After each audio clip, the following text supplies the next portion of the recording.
Bab 1143, hanya itu saja.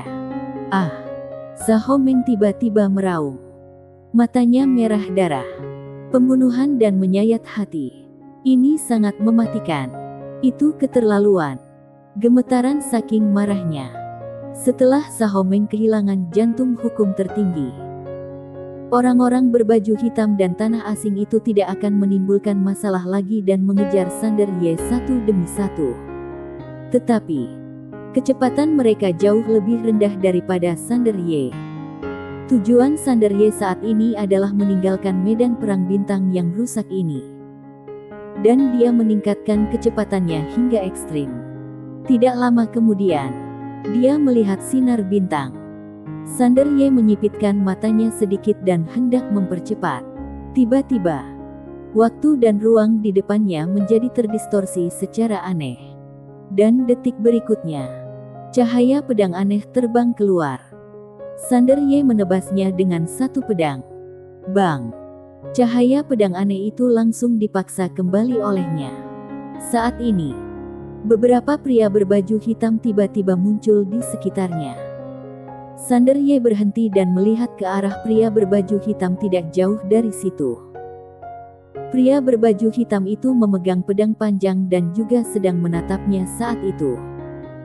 Pria yang berpakaian hitam yang memimpin berkata dengan suara serak, "Tinggalkan barang-barangmu dan pergi." Saat ini, Susi Zuo juga muncul di samping. Sander Ye tiba-tiba membuka telapak tangannya.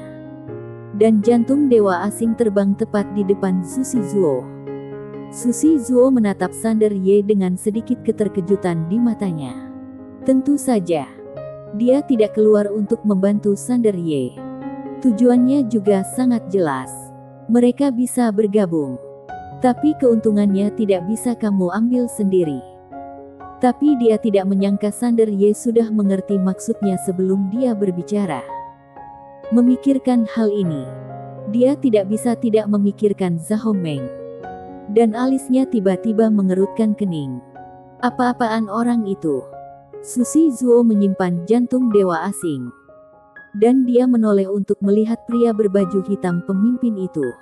Jelas, dia sekarang berdiri bersama Sander Ye. Pria berbaju hitam pemimpin itu memandang mereka berdua dan berkata, "Lakukanlah." Tapi saat ini, Susi Zuo tiba-tiba mengulurkan tangan kirinya. Dan dia melambaikannya dengan ringan. Di kaki mereka berdua, portal teleportasi tiba-tiba muncul. Melihat pemandangan ini, wajah pemimpin pria berbaju hitam itu tiba-tiba berubah drastis. Dia bergegas ke depan dan menebas mereka berdua dengan pisau. Tetapi, saat pedangnya menghantam di depan mereka berdua, mereka sudah menghilang. Diteleportasi. Di tempat yang sama, wajah pemimpin pria berbaju hitam tiba-tiba menjadi sangat ganas. Seolah-olah memikirkan sesuatu. Dia tiba-tiba menoleh dan melihat ke kanan di ujung Zaho yang belum pergi. Melihat pemimpin pria berbaju hitam, ekspresi Zahomeng tiba-tiba berubah. Sial. Pada saat ini, pemimpin pria berbaju hitam sudah bergegas ke arahnya. Zahomeng. Saat Sander Ye membuka matanya, dia sudah berada di aula. Tepatnya di ruang belajar. Tetapi, ruangan ini agak besar. Buku-buku kuno berwarna hitam tebal ditempatkan di rak buku di sekitarnya. Dia berjalan ke salah satu rak buku. Tetapi terhalang oleh penghalang tak terlihat. Saat ini, tiba-tiba terdengar suara langkah kaki di belakangnya. Sander Ye berbalik dan melihat Susi Zuo lah yang datang. Susi Zuo memandang Sander Ye. "Kamu sudah bangun?" Sander Ye mengangguk. "Apa ini?" Susi Zuo berkata dengan tenang. "Akademi Lahi." Sander Ye memandang Susi Zuo. "Kamu membawa aku ke sini." Susi Zuo berkata, "Kamu bisa pergi kapan saja." Setelah mengatakan itu, dia berjalan ke meja dan duduk.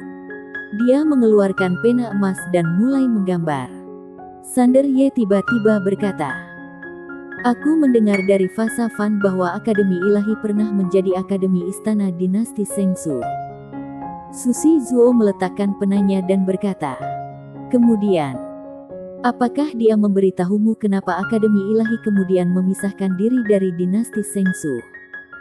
Sander Ye menggelengkan kepalanya. Susi Zuo memandang Sander Ye. Dekaden. Sander Ye sedikit mengernyit. Dekaden. Susi Zuo mengangguk. Dinasti Sengsu sangat korup. Untuk bersaing memperebutkan segel hukum tertinggi. Keluarga kerajaan mereka akan melakukan segala macam hal yang menjijikkan. Tahukah kamu kenapa Jenderal Kyono Kyong mati? Itu karena tindakan yang disengaja oleh keluarga kerajaan dinasti Sengsu. Karena kekuatan Jenderal Kyono Kyong sangat mengancam mereka. Maka mereka bersatu dengan negeri asing untuk membunuh Jenderal Kyono Kyong. Sander Ye berkata dengan suara yang serius. Fa Safan yang melakukannya. Susi Zuo menggelengkan kepalanya. Bukan dia. Visi dia tidak sekecil itu. Dia adalah orang yang sangat kuat. Baik dari segi kekuatan maupun kemampuannya. Bahkan kalau dia ditempatkan di seluruh dinasti Sengsu, dia dapat diberi peringkat 3 teratas. Sayangnya, dia dilahirkan terlambat. Kalau dia dilahirkan puluhan ribu tahun sebelumnya, dia mungkin bisa membalikkan keadaan. Tapi sekarang semuanya sudah terlambat. Apakah itu Akademi Ilahi, keluarga raksasa Tianrong, atau keluarga Dewa Besi? Tidak mungkin kembali ke dinasti Sengsu. Sander Ye berkata, apakah kalian tahu dia ingin menyatukan seluruh tanah Sansu? Susi Zuo mengangguk. Tujuannya tidak pernah disembunyikan. Tetapi saat ini, itu tidak mungkin. Abaikan saja bidat dari negeri asing. Kalau dia ingin mengambil tindakan sekarang, kami bertiga akan bergabung untuk menghadapinya. Saat dia mengatakan itu, dia melirik ke arah Sander Ye.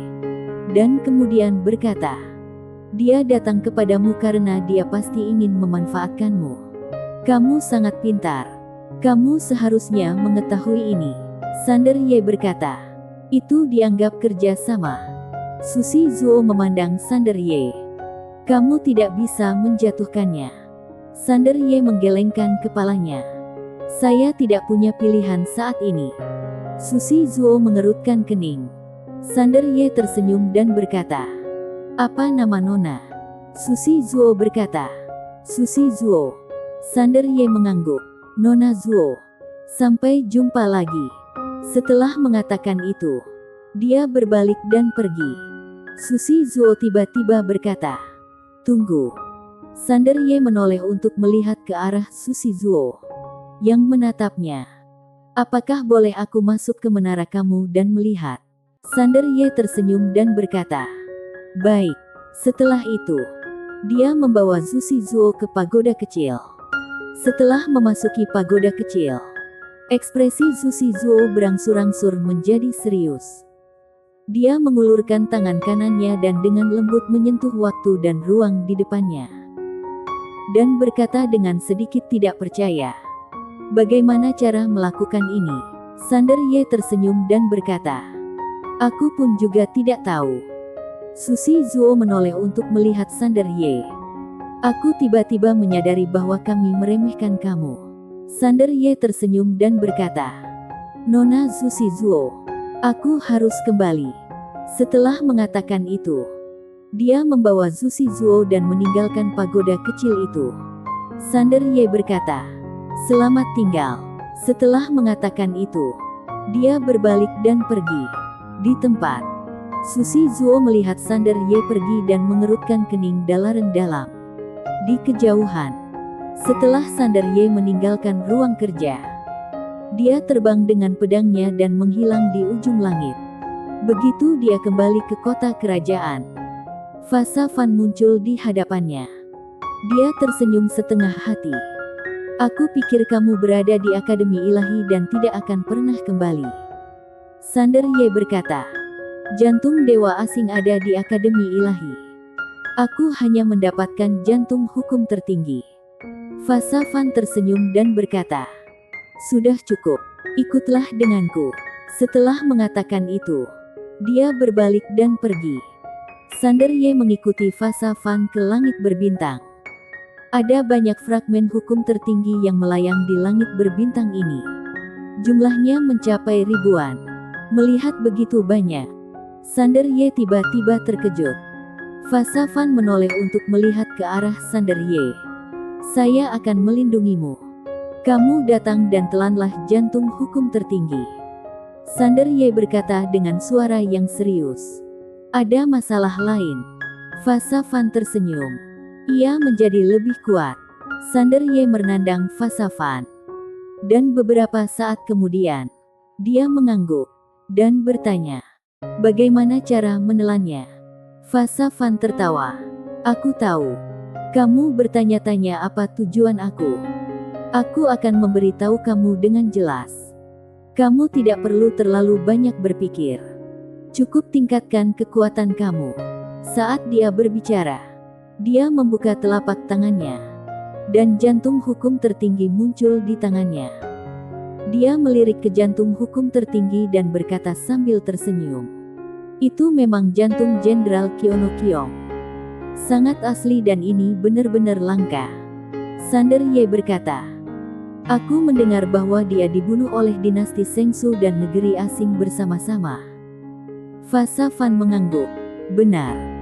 Sander Ye memandang Fa Safan yang tersenyum dan berkata, "Jangan lihat aku. Pemimpin generasi sebelumnya yang tidak kompeten di dinasti Sengsu. Hanya mereka yang tidak kompeten yang akan takut orang-orang di bawah mereka menjadi lebih kuat." Sander Ye mengangguk. "Saya sudah mengenalmu begitu lama. Kamu akhirnya mengatakan sesuatu yang manusiawi." Fa Safan tertawa. "Ayo, mari kita berhenti bicara omong kosong dan mulai melahapnya." Setelah mengatakan itu, dia memegang jantung hukum tertinggi dan menampaknya langsung ke wajah Sander Ye. Peak! Sander Ye. Sesaat kemudian, tiba-tiba mata Sander Ye membelalak.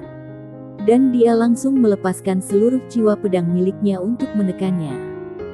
Karena dia merasa energi yang terkandung dalam jantung hukum tertinggi hendak meledakkan tubuhnya. Fa Safan berkata, "Tekadnya ada di pagoda kecilmu, kan?" Tanpa menunggu jawaban Sander Ye, dia langsung membuka telapak tangannya. Dan pagoda kecil muncul di tangannya. Dia mengguncangnya dengan lembut. Dan tekad menakutkan itu dengan paksa dikeluarkan olehnya. Tetapi pagoda itu langsung terjepit di tangan dan tidak bergerak sama sekali. "Pagoda kecil." Fa Safan memandang Sander Ye dan berkata sambil tersenyum, "Ini adalah tekad Jenderal Kyono Kyong. Biarpun hanya 1/10 dari puncaknya. Bagi kamu saat ini, itu tidak boleh diremehkan. Kamu lahap juga." Saat dia berbicara, dia membuka telapak tangannya. Dan tekad menakutkan itu langsung masuk ke alis Sander Ye. Bang! Mata Sander Ye tiba-tiba membelalak. Dan pakaian di sekitarnya hancur. Pada saat ini, di bawah kulitnya, darah emas yang tak terhitung jumlahnya muncul di pembuluh darah. Fa Safan melirik ke bawah Sander Ye dan menggelengkan kepalanya. "Itu saja, Bang." Pada saat ini, aura garis keturunan yang menakutkan tiba-tiba muncul dari tubuh Sander Ye. Garis keturunan iblis gila. Di dalam jantung hukum tertinggi tidak hanya terdapat kekuatan hukum tertinggi, tetapi juga kekuasaan-kekuatan garis keturunan. Dan kekuatan garis keturunan tersebut adalah garis keturunan paling tinggi di tanah Sansu. Garis keturunan tertinggi berasal dari peradaban leluhur dinasti Sengsu. Dan garis keturunan ini tidak hanya dimiliki oleh keluarga kerajaan dinasti Sengsu. Asalkan kamu bisa membina jantung hukum tertinggi maka bisa memiliki garis keturunan tertinggi. Pada saat ini, ketika Sander Ye mulai melahap jantung hukum tertinggi, garis keturunan tertinggi yang kuat juga muncul bersamaan. Garis keturunan iblis gila berhenti. Sander Ye bisa memiliki garis keturunan Fana dan garis keturunan Suan Yuan. Itu sudah membuatnya sangat tidak bahagia. Dan sekarang ada yang lain. Garis keturunan iblis gila langsung menekan garis keturunan tertinggi dengan kekerasan. Tetapi saat ini, Fasafan tiba-tiba mengulurkan tangan kanannya dan meletakkannya di bahu sandal Ye. Dan sebuah kekuatan yang dahsyat langsung menekan garis keturunan iblis gila. Garis keturunan iblis gila masih ingin melawan. Fasafan tersenyum dan berkata, "Garis keturunan iblis gila, visimu harus lebih besar. Garis keturunan tertinggi ini dapat membawa kekuatan tak terbatas kepada tuanmu." Garis keturunan iblis gila tidak menghiraukannya dan tetap ingin membunuh garis keturunan tertinggi dengan paksa. "Tuan, apa hubungannya dengan garis keturunan iblis gila? Lebih baik tanpa Tuan." Bersambung.